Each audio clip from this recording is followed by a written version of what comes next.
Hello all, நாம் இந்த வீடியோவில் ரூரல் லைஃப் அண்ட் சொசைட்டி கிராம சமூகமும் வாழ்க்கை முறையுங்கிற சாப்டர் தான் பார்க்க போகிறோம். இது எங்கே இருக்குன்னு பார்த்தீங்கன்னா நியூ 8th புக்கில் 3rd சாப்டரில் இருக்குது.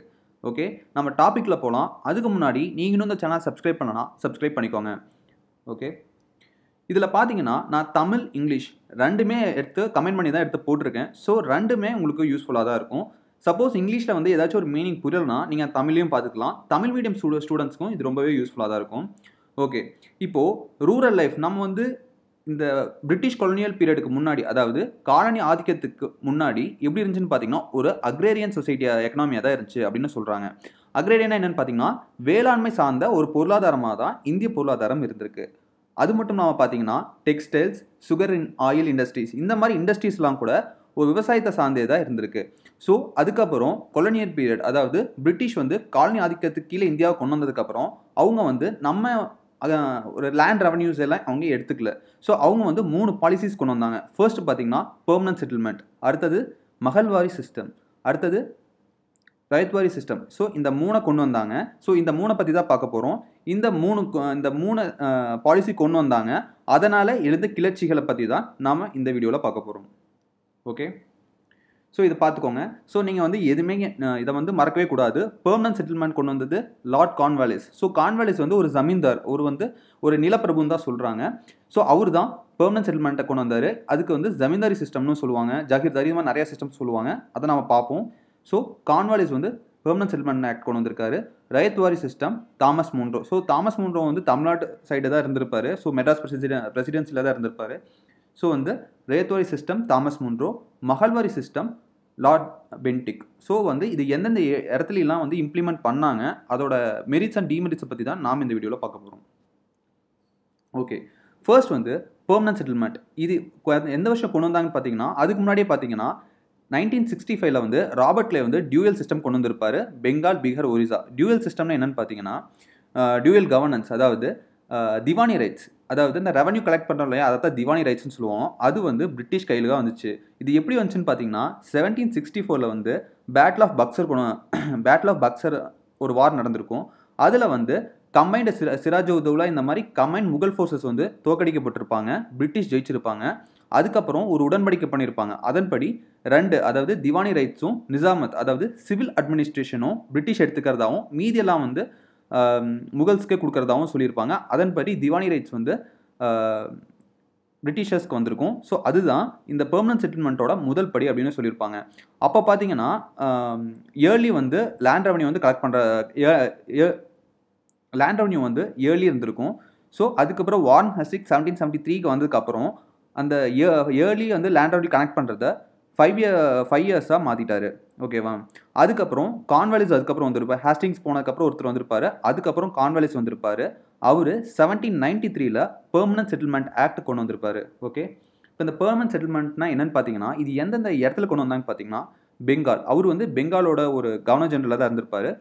Bengal, Bihar, Orissa, Varanasi, division of UP and northern Karnataka எல்லாமே பார்த்தீங்கன்னா நார்த் ஈஸ்ட்டில் தான் இருந்திருக்கும். நார்த்தன் கர்நாடகா மட்டும்தான் சவுத்தில். ஸோ அதை மட்டும் ஞாபகம் வச்சுக்கோங்க. நார்த்தன் கர்நாடகா மட்டும்தான் சவுத்தில் இருந்திருக்கும், மற்றதெல்லாம் நார்த் ஈஸ்ட்டில் தான் இருந்திருக்கும். பீகார், ஒரிசா, பெங்கால், வாரணாசி.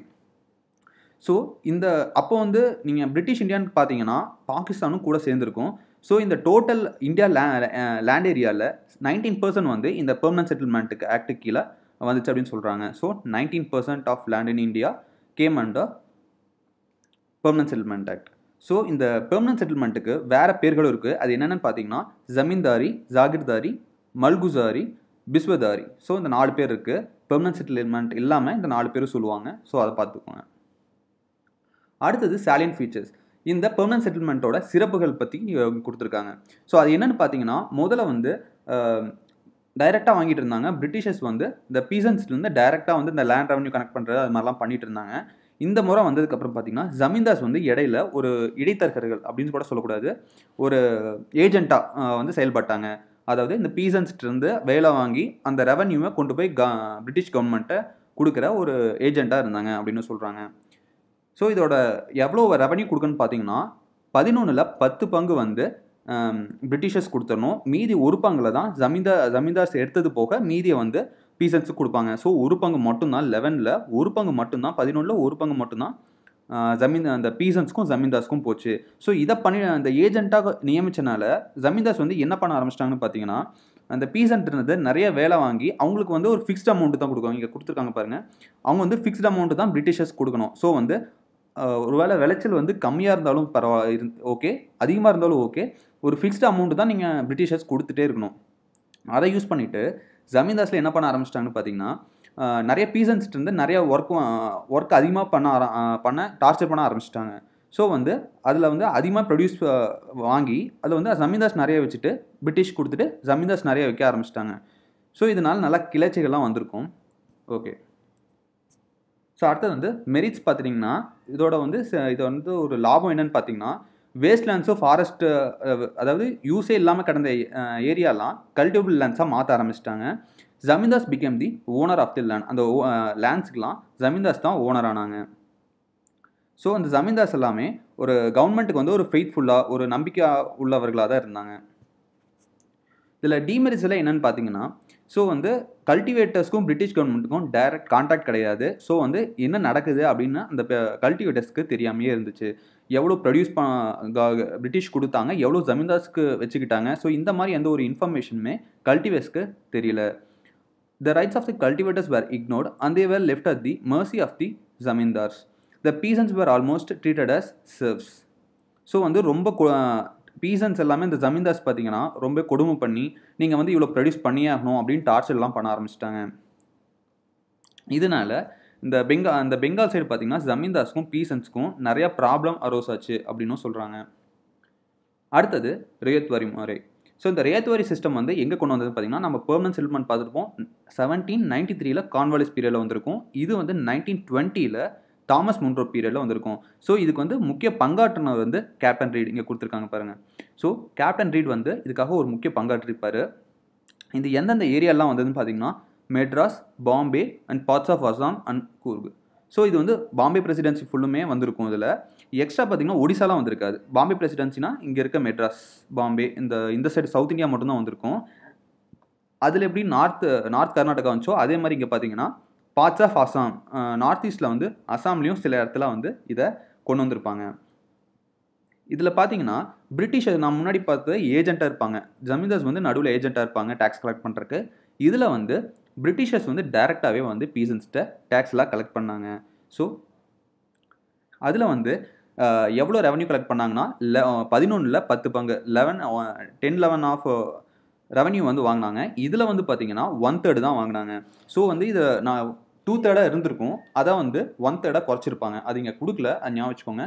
2/3 தான் இருந்திருக்கும். அதை வந்து முன்ரோ வந்து 1/3 கம்மி பண்ணியிருப்பார். ஸோ அவ்வளோதான். ஸோ இதெல்லாம் ஞாபகம் வச்சுக்கோங்க. எந்தெந்த இடம் இதை வந்து ரீட் தான் முக்கிய பங்காற்றிருப்பார் 1820. ஸோ இதெல்லாம் மட்டும் ஞாபகம் வச்சுக்கோங்க. அதே மாதிரி இந்த 1/3 ஞாபகம் வச்சுக்கோங்க. ஓகே இது என்னன்னு பார்த்தீங்கன்னா, இது வந்து அந்த ரென்ஸ் எல்லாம் வந்து பார்த்தீங்கன்னா ஒரு லேண்டுக்கு 20 30 இயர்ஸ் வரைக்கும் பீரியடை வந்து ஃபிக்ஸ் பண்ணிட்டாங்க. ஸோ அது வந்து ரெண்ட் பீரியடு அப்படின்னு ஃபிக்ஸ் பண்ணிட்டாங்க. ஸோ வந்து இது ரெண்டாக தான் இருந்திருக்கு. இது வந்து டேக்ஸாக இல்லை அப்படின்னு சொல்லியிருக்காங்க. அதே மாதிரி சிறப்புகள் பார்த்தீங்கன்னா சாலியன்ட் ஃபீச்சர்ஸ் பார்த்தீங்கன்னா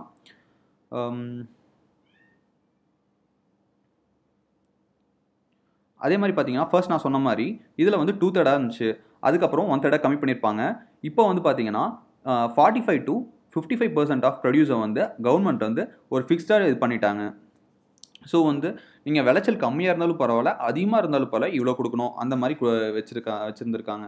அதே மாதிரி effects of Ryotwari system. In most areas the land revenue fixed was excessive. The ryots were hardly left with bare maintenance even in the best of the seasons. So அவங்களுக்கு எந்த அளவுக்கு நான் முன்னாடி சொன்னது தான், எவ்வளோ அதிகமாக விளைச்சல் இருந்தாலும் சரி, அவங்களுக்கு வந்து ஃபிக்ஸ்ட் அமௌண்ட், கம்மியாக விளைச்சல் இருந்தாலும் சரி, அதிகமான விளைச்சலாக இருந்தாலும் சரி, உங்களுக்கு ஃபிக்ஸ்ட் அமௌண்ட் கொடுக்கணும் அப்படிங்கிறது வந்து அவங்களுக்கு வந்து ரொம்ப ஒரு டார்ச்சராக தான் இருந்திருக்கு அப்படின்னு சொல்லுவாங்க. ஆனாலும் இந்த ஜமீன்தார் முறையை கம்பேர் பண்ணும்போது இது எவ்வளோ பரவாயில்ல. ஏன்னு பார்த்தீங்கன்னா அங்கே 11ல் 10 பங்கு அப்படியே பிரிட்டிஷர்ஸ்க்கும் ஜமீன்தார்ஸ்க்கும் போயிடும். அந்த மீதி இருக்க ஒரு பங்குலையும் ஜமீன்தார்ஸ் வந்து நிறைய எடுத்துக்குவாங்க. மீதி இருக்கிறது தான் பீசன்ட்டு கொடுத்துட்டு இருந்தாங்க. Under the system the government exploited the farmers instead of zamindars. So இந்த முறையில் பார்த்தீங்கன்னா ஜமீன்தார்ஸ் வந்து எந்த பாதிப்பும் இல்லை, அவங்களுக்கு வேண்டியது கரெக்டாக கிடச்சிட்டு இருந்துச்சு. ஆனால் பீசன்ஸ் வந்து ரொம்பவே சஃபர் ஆனாங்க அப்படின்னு சொல்லலாம். அடுத்தது மகள்வாரி முறை. ஸோ இந்த மகள்வாரி முறை வந்து லார்ட் பென்டிக் கொண்டு வந்திருந்தாலும் இது வந்து பார்த்தீங்கன்னா ஹால்ட் மேக்கன்சி அப்படிங்கிறவரோட பிரெயின் சைல்ட் ஆஃப் ஹால்ட் மேக்கன்சின்னு சொல்லுவாங்க. ஸோ அவரோட திட்டம் தான் இந்த மகள்வாரி முறை அப்படிங்கிறது.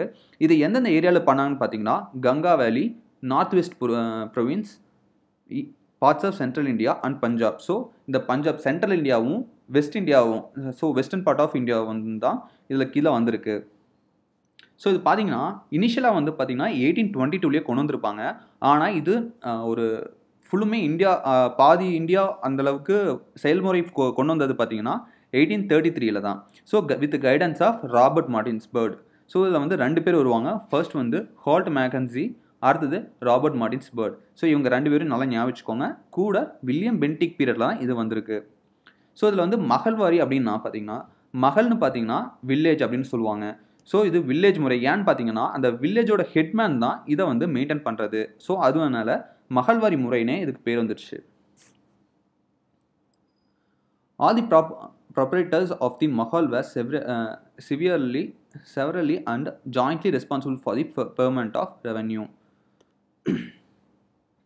Initially, the state shared fixed 2/3 of the gross product. So நான் முன்னாடியே பார்த்த மாதிரி அந்த இதில் வந்து 2/3 இருந்து 1/3 கம்மி பண்ணியிருப்பாங்க. இதில் பார்த்தீங்கன்னா பேசிக்காகவே 2/3 தான் இருந்திருக்கு. Bentinck therefore reduced to 50%. இந்த 2/3 இருந்ததை 50% ரெடியூஸ் பண்ணது பென்டிக் தான் ரெடியூஸ் பண்ணியிருக்காரு. The village as a whole through the its headman and லேவர்டர். ஸோ அது சொன்ன மாதிரி வில்லேஜோட ஹெட்மேன் தான் இது எல்லாமே மெயின்டைன் பண்ணிட்டு இருக்காரு. இது ஃபர்ஸ்ட் அடாப்ட் பண்ணது பார்த்தீங்கன்னா ஆக்ரா அண்ட் அவத். இந்த 2 சிட்டிஸ் மட்டும்தான் ஃபர்ஸ்ட் வந்து ப்ரொவின்சஸ் தான் ஃபர்ஸ்ட் அடாப்ட் பண்ணியிருக்காங்க.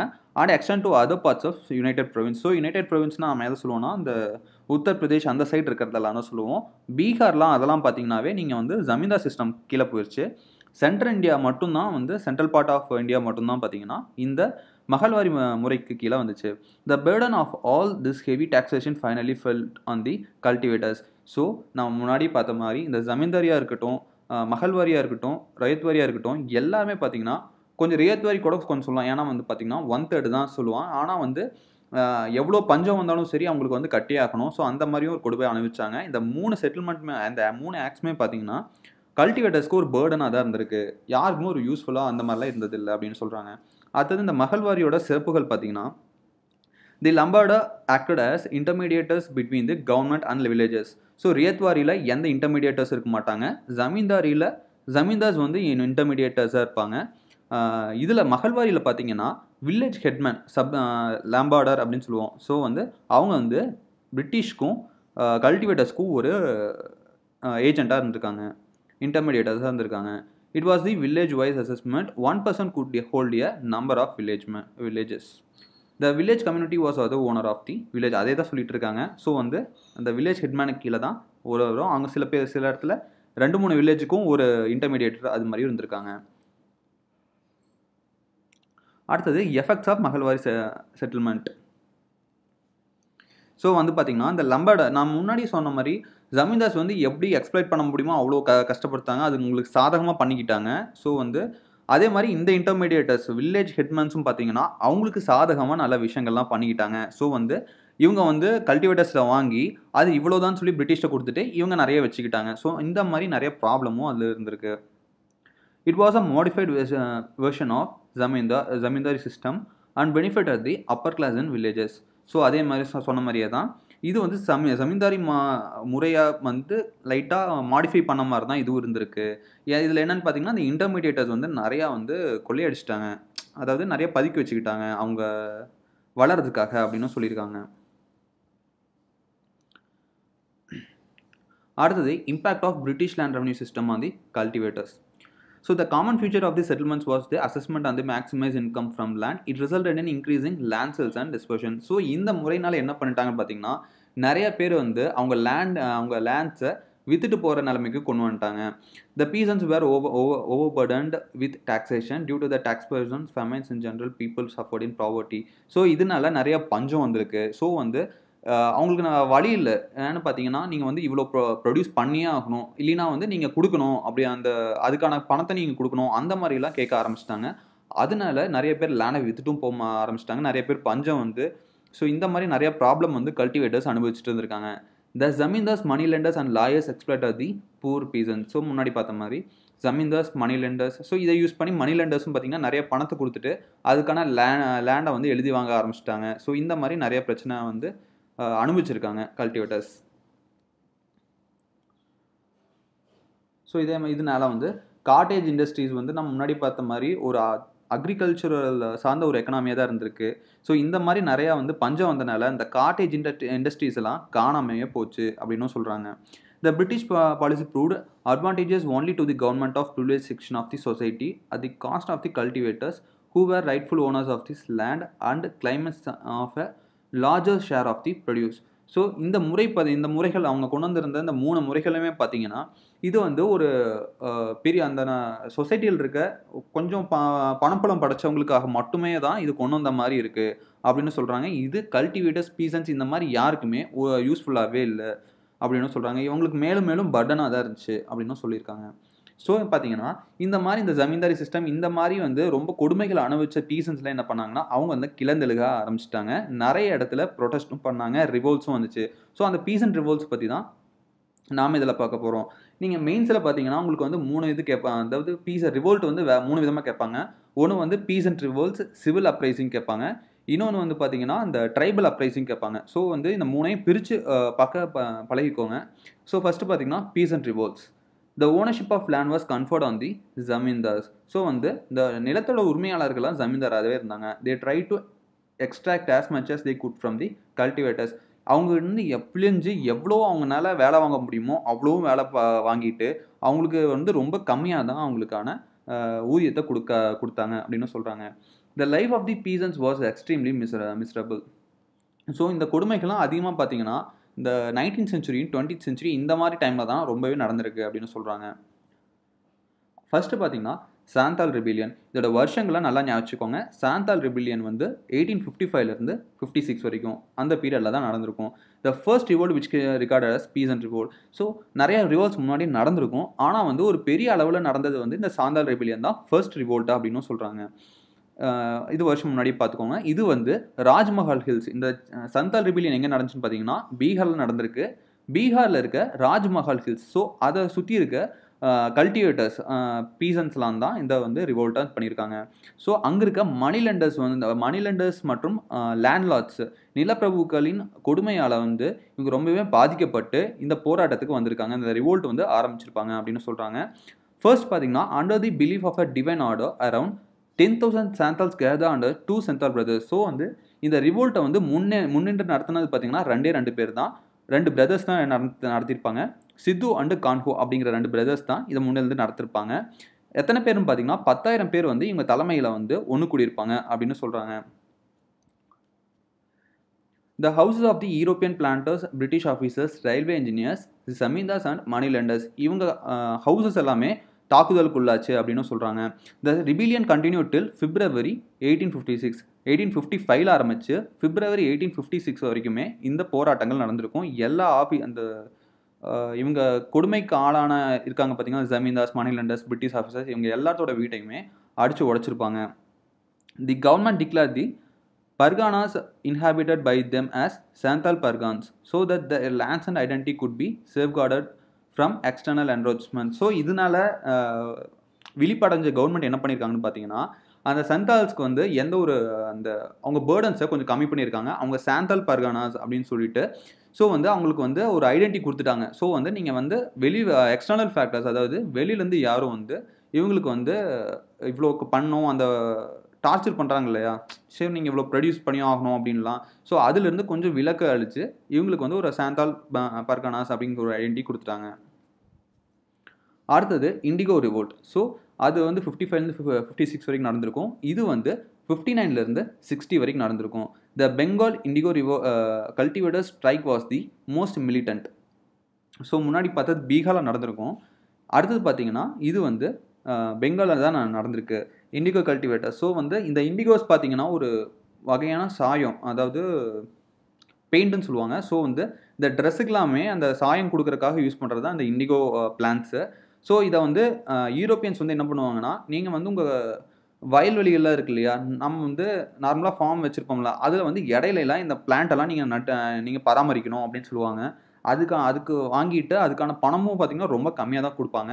ஸோ வந்து இது ரொம்ப இந்த டார்ச்சர் தாங்க முடியாமல் தான் இந்த indigo ரிவோல்ட்டுங்கிறத ஆரம்பிச்சிருப்பாங்க. There was also a case of kidnapping, looting, flogging and burning. So அங்கே முன்னாடி பார்த்த மாதிரி அங்கே அடிச்சு உடைப்பாங்க, இங்கே வந்து திருடுறது, கிட்னாப் பண்ணுறது. ஸோ இந்த மாதிரி மாசாப்பு நிறைய பேர் போய் அந்த இதை அடிச்சு உடைச்சி எல்லாத்தையும் தூக்கிட்டு வருது, இந்த மாதிரிலாம் நிறைய பண்ண ஆரம்பித்தாங்க. இதை லெட் பண்ணது யாருன்னு பார்த்தீங்கன்னா திகம்பர் பிஸ்வாஸ், விஷ்ணு சரண் பிஸ்வாஸ். ஸோ பிஸ்வாஸ் ஞாபகம் வச்சுக்கோங்க, பிஸ்வாஸ்ன்ட்டு. திகம்பர் அண்ட் விஷ்ணு சரண் இது 2 பேருமே பிரதர்ஸ் தான்.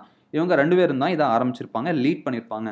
அதில் பார்த்தீங்கன்னா யார், சித்து அண்ட் கன்ஹூ அவங்க 2 பேர் இருக்காங்க இல்லையா, இவங்க 2 பேரும் லேட் பண்ணியிருப்பாங்க. அதே மாதிரி இந்த இண்டிகோ ரிவோல்ட்டை திகம்பர் பிஸ்வாஸ் அண்ட் விஷ்ணு சரண் பிஸ்வாஸுங்க அவங்க லீட் பண்ணியிருப்பாங்க.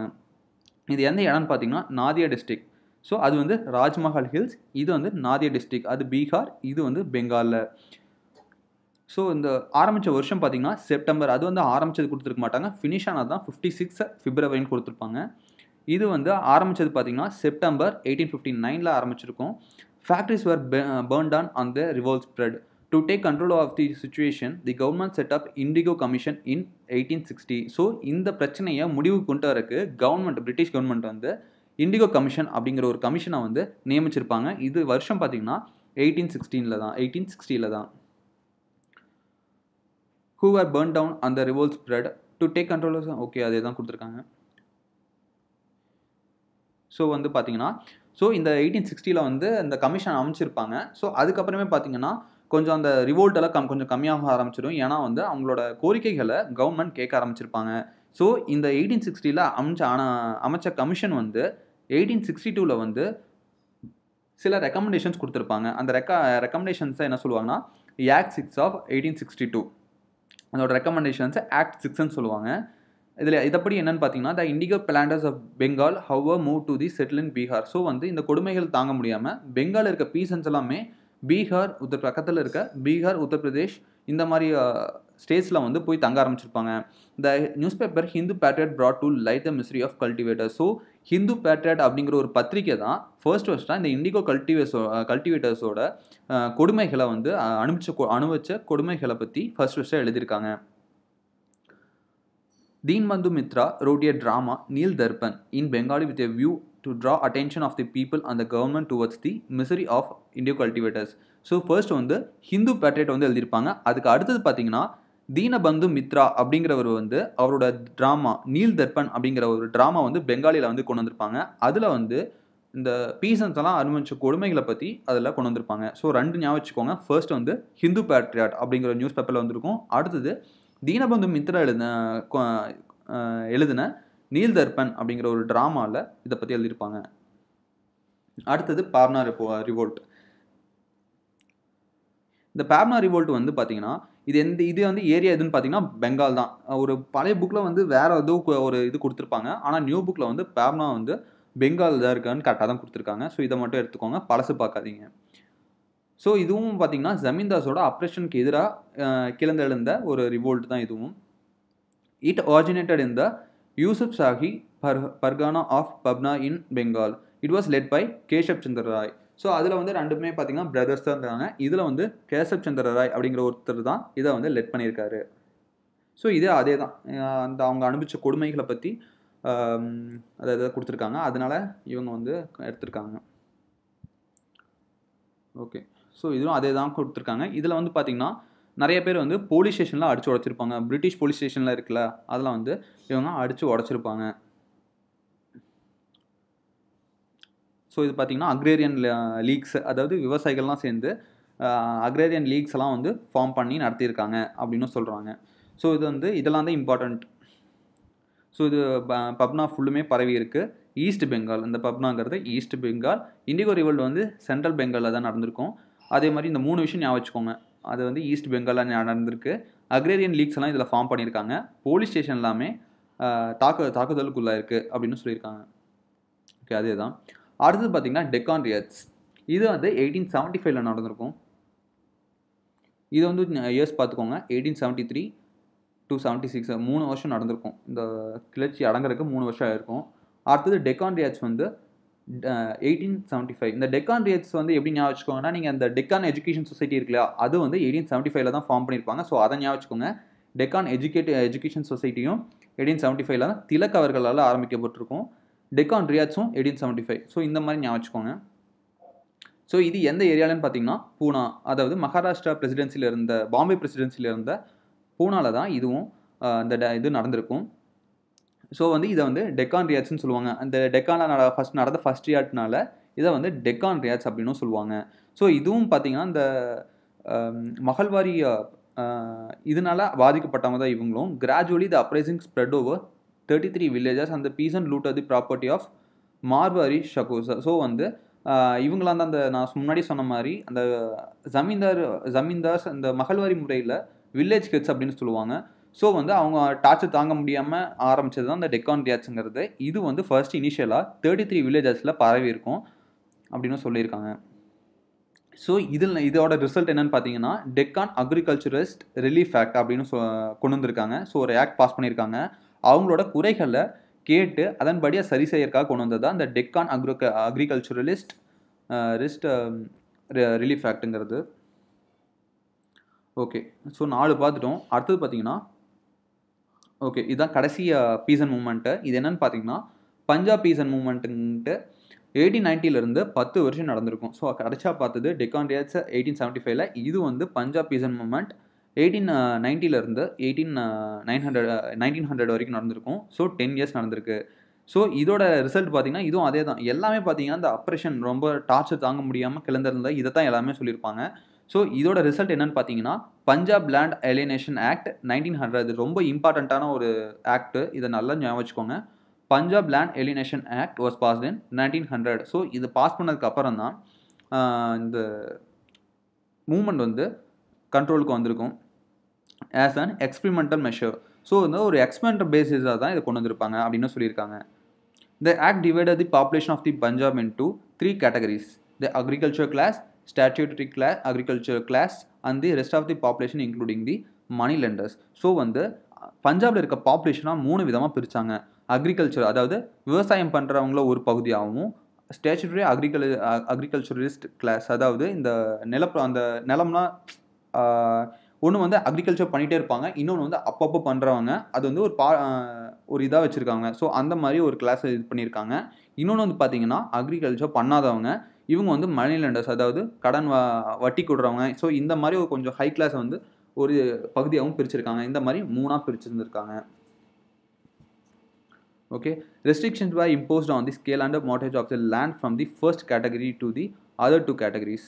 ஸோ இதுபடி என்னன்னு பார்த்தீங்கன்னா இவங்க இந்த பிரிக்கிறதுக்கு காரணம் என்னன்னு பார்த்தீங்கன்னா அந்த ஃபர்ஸ்ட் 2 கேட்டகரி இருக்காங்க பார்த்தீங்களா, அவங்களாமே பார்த்தீங்கன்னா இந்த பஞ்சம் வந்தனால இவங்க வந்து நான் முன்னாடி சொன்ன மாதிரி ஃபிக்ஸ்டு இது கொடுத்தே ஆகணும். அப்போது வந்து பஞ்சமும் வந்து அவங்களுக்கு வந்து ப்ரொடக்ஷனும் இருக்காது. அப்போ என்ன பண்ணுவாங்க, மணி லெண்டர்ஸ்லேருந்து பணம் வாங்குவாங்க.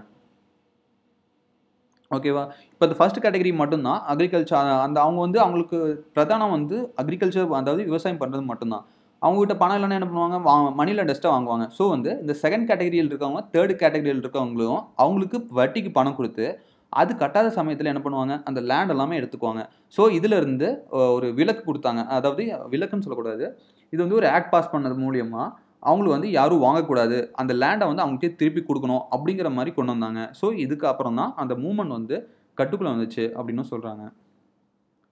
அடுத்தது Champaran Satyagraha. One second. Okay, இந்த சம்பரன் சத்தியகிரகா பார்த்தீங்கன்னா 1915 வந்து காந்தி வந்து இந்தியாவுக்கு வந்திருப்பார் Jan 9. அது தேவையில்லை. 1915 வந்து வந்திருப்பார். அதுக்கப்புறம் நிறைய மீட்டிங்ஸ் வந்து அட்டன் பண்ணியிருப்பார். அதுக்கப்புறம் பார்த்தீங்கன்னா அவரோட ஃபர்ஸ்ட் சத்தியகிரகா அப்படின்னு ஆரம்பிச்சதுன்னு பார்த்தீங்கன்னா அது வந்து 1917 சம்பரனில் தான் அது பண்ணுச்சு. ஸோ இந்த சம்பரனில் வந்து என்ன பிரச்சனைன்னு பார்த்தீங்கன்னா நம்ம முன்னாடி பார்த்த மாதிரி இண்டிகோ அதாவது அந்த சாயம் இருக்கும் இல்லையா, அந்த பிளான்ட் வந்து இண்டிகோ பிளான்ட் வந்து பீகாரில் வந்து இந்த பீகாருங்கிற இடத்துல தான் சம்பரன் இருக்குது. அதில் இருக்க அந்த ராஜ்மஹால் ஹில்ஸை சுற்றி இருக்க ஏரியாலெலாம் பார்த்தீங்கன்னா யூரோப்பியன்ஸ் வந்து என்னன்னு சொன்னாங்கன்னா, நீங்கள் வந்து ஒவ்வொரு இடத்துலையும் நம்ம முன்னாடி சொன்ன மாதிரி 3/20 பார்ட் வந்து அதாவது 20ல் 3 பங்கு வந்து நீங்கள் வந்து இண்டிகோ பிளான்ட்ஸை வந்து நடணும், அதில் வர இதை வந்து எங்களுக்கு கொடுக்கணும் அப்படின்னு சொன்னாங்க. அதுக்காக அவங்க கொடுத்த பணமும் ரொம்ப கம்மி.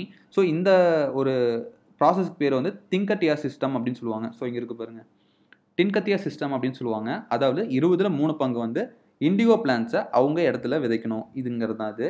ஸோ வந்து இது வந்து ரொம்ப அவங்க வந்து நிறைய ப்ரொடியூஸ் பண்ணிட்டாங்க. ஸோ அப்போ வந்து பார்த்திங்கன்னா இந்த 18th செஞ்சுரி, இந்த 19th செஞ்சுரி, 20th செஞ்சுரி பார்த்திங்கன்னா ஒரு இண்டஸ்ட்ரியல் ரெவல்யூஷனே இங்கிலாண்டில் போயிட்டு இருந்துச்சு. ஸோ அதனால பார்த்திங்கன்னா இந்த இண்டிகோ பிளான்ஸ் எல்லாமே பார்த்திங்கன்னா இங்கேருந்தே எடுத்துக்கொண்ட இந்த வலையை வச்சு இவங்க இங்கேருந்து வாங்கிட்டு போய் அங்கே வந்து அந்த சாயத்தை யூஸ் பண்ணி இந்த துணியெல்லாம் தயாரித்து மறுபடியும் இங்கே கொண்டு வந்து விற்கிறது. ஸோ இந்த மாதிரி தான் அவங்க பண்ணிட்டு இருந்தாங்க. ஸோ இது பார்த்தீங்கன்னா இது வந்து ரொம்ப டார்ச்சர் பண்ணுறாங்க அப்படின்னு சொல்லிட்டு அவங்க வந்து போராடி இருப்பாங்க. இதுக்கு தலைமையேற்ற வந்தவர் தான் மகாத்மா காந்தி அவர்கள். ஸோ வந்து ஒரு என்கொயரி கமிஷன் வந்து அமைச்சிருப்பாங்க. அந்த என்கொயரி கமிஷனோட ஒரு மெம்பராக மகாத்மா காந்தியும் அங்கே வந்திருப்பார். ஸோ பார்த்தீங்கன்னா இவர் வந்து சத்தியகிரகம் வந்து இது பண்ணியிருப்பார். அதனால மெம்பராக்கி ஒரு கமிஷன் அனுப்பிச்சிருப்பாங்க. ஸோ இதோட முடிவில் மே 1890 வந்து சம்பரன் அக்ரேரியன் ஆக்ட் அப்படிங்கிறத பாஸ் பண்ணியிருப்பாங்க. ஸோ இது வந்து ஒரு வருஷம் நடந்திருக்கும். ஸோ இது வந்து ரொம்ப முக்கியமானது ஏன்னு பார்த்தீங்கன்னா மகாத்மா காந்தி ஆரம்பித்த ஃபஸ்ட்டு சத்தியகிரகவே இந்த சம்பரன் சத்தியகிரகா தான். இதில் வந்து கிடைச்ச வெற்றியை பார்த்துட்டு நிறைய பேர் வந்து சத்தியகிரகாவை வந்து முன்னாடி எடுத்து போகிறதுக்கு ரொம்ப தூண்டுகோலாக இருந்தது இந்த சம்பரன் சத்தியகிரகா தான். அடுத்தது பார்த்தீங்கன்னா கேதா சத்தியகிரகா. ஸோ வந்து 3 வந்திருக்கும். இந்த சம்பரன், அடுத்தது வந்து அகமதாபாத் மில் ஸ்ட்ரைக் வந்திருக்கும். ஸோ அது வந்து ஒரு பீசன்ஸ் ரிவோல்ட்னு சொல்ல முடியாது. அது வந்து ஒர்க்கர்ஸ் இதுதான். அதனால இதில் கொடுக்கல. அடுத்தது பார்த்தீங்கன்னா கேதா. இது வந்து 1918 வந்து வந்திருக்கும். இந்த கேதாங்கிறது எங்கே இருக்குன்னு பார்த்தீங்கன்னா குஜராத்தில் வந்து இருக்க ஒரு டிஸ்ட்ரிக்ட் தான் இந்த கேதா அப்படின்னு ஞாபகம் வச்சுக்கோங்க. இதுவும் பார்த்தீங்கன்னா நோ டேக்ஸ் மூவ்மெண்ட் தான். இந்த டேக்ஸ் ரொம்ப அதிகமாக இருக்குன்னு சொல்லி போராடினது தான் 1819. இதுலேயும் காந்தி வந்து போய் சத்தியகிரகா இருந்திருப்பார். இதில் வந்து கொஞ்சம் இம்பார்ட்டண்ட்டான சில லீடர்ஸ் வந்து சேர்ந்துருப்பாங்க. அதனால தான் இந்த கேதா சத்தியகிரகா வந்து இன்னும் கொஞ்சம் இம்பார்ட்டண்ட்டான ஒரு சத்தியகிரகா. ஏன்னு பார்த்தீங்கன்னா சர்தார் வல்லபாய் பட்டேல் இதுக்கு முன்னாடியே வந்திருப்பாங்க. ஆனால் இதுலேயும் பார்ட்டிசிபேட் பண்ணியிருப்பார் சர்தார் வல்லபாய் பட்டேல். அடுத்தது விதல்பாய் பட்டேல். அதை வந்து கொடுக்கல இங்கே, அது ஞாபகம் வச்சுக்கோங்க. அடுத்து கொடுத்துருப்பாங்க, இல்லை அது கொடுக்கல. இதில் என்னன்னு பார்த்தீங்கன்னா சர்தார் வல்லபாய் பட்டேல், விதல்பாய் பட்டேல், அதே மாதிரி இந்துலால் யாக்னிக். இது வந்து கொஞ்சம் லோயர் கிளாஸில் ஹையர் கிளாஸில் கொடுத்துருப்பாங்க, 12th புக்கில் கொடுத்துருப்பாங்க. இதில் கொடுக்கல. சர்தார் வல்லபாய் பட்டேல், அவரோட பிரதர் விதல்பாய் பட்டேல், அப்புறம் வந்து இந்துலால் யாக்னிக். இந்த 3 பேரும் ஞாபகம் வச்சுக்கோங்க. இவங்க வந்து காந்திஜியை அசிஸ்ட் பண்ணி போயிருப்பாங்க. ஸோ இதுவும் அவங்கள வந்து ஒரு 30% கொடுக்க சொல்லியிருப்பாங்க. அதாவது அவங்க வந்து 50% டேக்ஸ் வந்து டிமாண்ட் பண்ணுவாங்க. அதாவது போனஸ் டிமாண்ட் பண்ணுவாங்க. அது வந்து அகமதாபாத் மில் ஸ்ட்ரைக்கு. இது வந்து ஒன்றும் இல்லை. இது வந்து நோ டேக்ஸ் மூவ்மெண்ட் ஸ்டார்ட் பண்ணுவாங்க. அதனால இந்த முடிவில் வந்து பார்த்தீங்கன்னா டேக்ஸ் வந்து கொஞ்சம் கம்மி பண்ணியிருப்பாங்க. இதுதான். அடுத்தது மாப்ளா ரிபீலியன். இந்த மாப்ளாங்கிறது எங்கே இருக்குன்னு பார்த்தீங்கன்னா கேரளாவில் இருக்குது. இது ஒன்றும் இல்லை. இதுவும் பீசன்ட் ரிவோல்ட் தான். இது என்னன்னு பார்த்தீங்கன்னா அப்போ இருந்த ஹிந்து லேண்ட்லார்ட்ஸும் ஹிந்து ஜமீன்தார்ஸும் பிரிட்டிஷும் ரொம்ப டார்ச்சர் பண்ணுவாங்க அவங்கள பீசன்ஸை. அதனால வந்து கிளர்ந்திருந்தது தான் இந்த மாப்ளா ரிபீலியன் அப்படிங்கிறது. இது கேரளா மலபார் ரிபீலியனும் சொல்லுவாங்க. இதுக்கு பேர் மலபார் ரிபீலியன் ஆர் மாப்ளா ரிபீலியன் அப்படின்னு சொல்லுவாங்க. ஸோ இது வந்து ஏப்ரல் 1920 வந்து ஒரு கான்ஃபரன்ஸ் நடந்திருக்கு. ஸோ அதில் தான் இந்த மாதிரி ஒரு மாப்ளா ரிபீலியன் அப்படின்னு ஒன்று ஆரம்பிக்கலான்னு சொல்லிட்டு சொல்லியிருப்பாங்க. இது வந்து ஆரம்பித்தது பார்த்தீங்கன்னா ஆகஸ்ட் 1921 தான் இந்த ரிபீலியன் வந்து ஸ்டார்ட் ஆகிருக்கு. இது வந்து டிசம்பர் 1921 இந்த இது கட்டுக்குள்ளே வந்திருக்கு 6 மாதத்தில். ஆனால் இதில் ஏற்பட்ட இழப்புகள் வந்து ரொம்பவே அதிகம். 2337 மாப்ளா 2337 மாப்ளா ரிபல்ஸ் வந்து இறந்துட்டாங்க. 1650 வந்து காயமடைஞ்சிட்டாங்க. 45,000 பேர் வந்து பிரிசன் அதாவது அரெஸ்ட் பண்ணிட்டாங்க. ஸோ வந்து இத்தனை பேர் கொன்னது வந்து ரொம்பவே இது வரைக்கும் ஹிஸ்ட்ரியிலேயே ரொம்ப இல்லாதது அப்படின்னு சொல்லியிருக்காங்க இதில். ஸோ நல்லா பார்த்தீங்கன்னா காசாலிட்டிஸ் எவ்வளோன்னு பார்த்தீங்கன்னா 2337. அதை மட்டும் ஞாபகம் வச்சுக்கோங்க. இயர் ஞாபகம் வச்சுக்கோங்க. ஆகஸ்ட்டில் நடந்து டிசம்பர்லேயே முடிவுக்கு வந்துருச்சு. 6 months நடந்திருக்கு. ஓகே. அடுத்தது பர்தாலி சத்தியகிரகா. ஸோ இதோட இந்த லெசன் முடியுது. இந்த பர்தாலி சத்தியகிரகம் மட்டும் பார்த்துக்கலாம். ஸோ இது என்ன பார்த்தீங்கன்னா இதுவும் பீசன்ட் ரிவோல்ட் தான். 1929 நடந்திருக்கு. இதை லீடர்ஷிப் பண்ணது ஹெட் பண்ணது சர்தார் வல்லபாய் பட்டேல். இதில் தான் இவரோட பேர் சர்தார்னு வந்திருக்கும். அது வரைக்கும் வல்லபாய் பட்டேலாக இருந்தவர். இதில் வந்து அந்த லேடிஸ்லாம் அந்த பர்தாலியில் இருக்காங்க இல்லையா, அந்த லேடிஸ் எல்லாம் சேர்ந்து வல்லபாய் பட்டேலுக்கு சர்தார் வல்லபாய் பட்டேல் அப்படின்னு கொடுத்துருப்பாங்க. சில இதில் வந்து காந்தி கொடுத்ததும் சொல்லுவாங்க. ஆனால் நம்ம நியூ புக்கில் இந்த லேடிஸ்லாம் கொடுத்தாங்க அப்படின்னு தான் சொல்லியிருக்காங்க.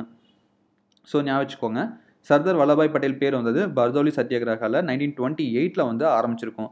ஸோ வந்து இந்த ரிவோல்ட் வந்து 1 இயர் போயிருக்கும். In protest against the government propose to increase land revenue by 30%. So வந்து லேண்ட் ரெவன்யூவை 30 அதாவது டேக்ஸ் வந்து 30% அதிகப்படுத்துறதா சொல்லியிருப்பாங்க. ஸோ இதனால வந்து போராடியிருப்பாங்க. இதை ஹெட் பண்ணது தான் சர்தார் வல்லபாய் பட்டேல். ஸோ இந்த கேம்பெயின் ஸ்டார்ட் பண்ணது 12 February 1928. ஸோ வந்து இந்த 12 February 1928 இப்படி ஞாபகம் வச்சுக்கோங்க. அதாவது வந்து 1913 வந்து சிவில் டிஸ்பியூட் அந்த டண்டி மார்ச் இருக்கு இல்லையா, அது வந்து 12 மார்ச்சில் வந்து ஸ்டார்ட் ஆகிருக்கும். ஸோ இது வந்து 1 month முன்னாடி 1928 12 February அந்த மாதிரி கூட நீங்கள் ஞாபகம் வச்சுக்கலாம். ஸோ வந்து இந்த 1930 வந்து முடிவுக்கு வந்திருக்கும். இதில் முடிவு வந்திருக்குன்னா however all the lands were return to them when the Congress came to power in. அதாவது வந்து நிறையா வந்து டேக்ஸ் கட்ட முடியாத அவங்களோட லேண்ட் எல்லாமே பிரிட்டிஷ் கவர்மெண்ட் வந்து டேக் ஓவர் பண்ணியிருப்பாங்க. ஸோ இது வந்து 1937 காங்கிரஸ் வந்து பவருக்கு வந்ததுக்கப்புறம் நம்ம 1935 ப்ரொவிஷனல் ஆட்டானமி கொடுப்பாங்க இல்லையா, அதுக்கப்புறம் எலெக்ஷன் நடந்திருக்கும். ஸோ 1937 ஃபர்ஸ்ட்டு ஆட்சிக்கு வந்து காங்கிரஸ் வருவாங்க. வந்த உடனே அந்த பர்தௌலியில் கவர்மெண்ட் டேக் ஓவர் பண்ண எல்லா லேண்டையும் அந்த பீசன்ஸுக்கே திருப்பி கொடுத்துட்டாங்க அப்படின்னு சொல்கிறாங்க. ஓகே, அவ்வளோதான். இதோட இந்த வீடியோ முடிஞ்சிருச்சு. அடுத்த வீடியோவில் நெக்ஸ்ட் சாப்டர் வந்து பார்க்கலாம். தேங்க்யூ. இந்த வீடியோ உங்களுக்கு பிடிச்சிருந்துச்சுன்னா டிஎன்பிஎஸ்சி ஆஸ்பிரன்ட் சேனலை சப்ஸ்கிரைப் பண்ணுங்கள். தேங்க்யூ.